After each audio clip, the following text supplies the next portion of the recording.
আজকে বানিয়ে দেখাবো মাত্র 10 মিনিটে ডিম ভাপা রেসিপি। ডিমগুলো সেদ্ধ করে দুভাগ করে নিয়েছি, হালকা লবণ, হলুদ আর লঙ্কার গুঁড়ো মাখিয়ে নেব। কড়াইয়ে পরিমাণ মতো তেল দিয়ে হাই হিটে গরম করতে হবে। কোনোভাবে কিন্তু লো হিটে রাখলে হবে না। তেলটাকে ভালোভাবে গরম করার পর ডিমগুলো ওলটপালট করে ভাজতে হবে। খুব একটা বেশি ভাজার দরকার নেই, হালকা লাল লাল হলেই কিন্তু তুলে নিতে হবে। যেহেতু এখানে আমি ডিম ভাপা বানাবো, সেই জন্য কিন্তু খুব একটা বেশি ভাজার প্রয়োজন নেই। খুব সাবধানে ওলটপালট করতে হবে যাতে কুসুমটা ডিম থেকে আলাদা না হয়ে যায়। দেখুন আমার ডিমগুলো ভাজা হয়ে গেছে। ওই তেলের মধ্যে একটা পেঁয়াজ একটু মিডিয়াম সাইজের কেটে নেব, আর দিয়ে দিলাম 3 থেকে 4 কোয়া গোটা রসুন। ঝালের জন্য 2টো কাঁচা লঙ্কা দিয়ে দিলাম।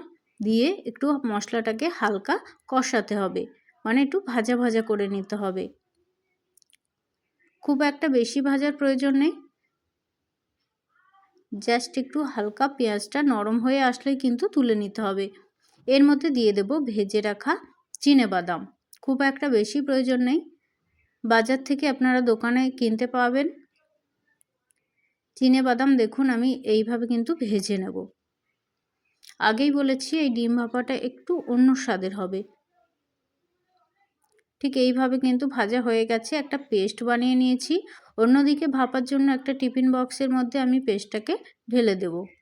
এর মধ্যে আমি দিয়ে দেব হাফ টিস্পুনের মতো হলুদ গুঁড়ো দিয়ে দেব, আর দিয়ে দেব স্বাদ মতো অবশ্যই লবণ দিয়ে দেব, আর খুব অল্প লঙ্কার গুঁড়ো ঝালের জন্য।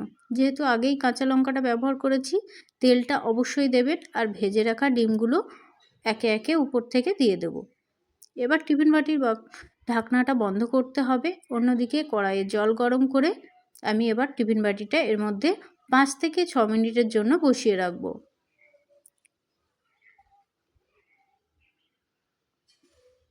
ঠিক এইভাবে কিন্তু 5 থেকে 6 মিনিট বসিয়ে রাখবো। ঠান্ডা হয়ে গেলে কিন্তু খুলতে হবে, গরম অবস্থায় খোলা যাবে না। দেখুন 5 থেকে 7 মিনিট পর দেখুন কতটা সুন্দর হয়েছে।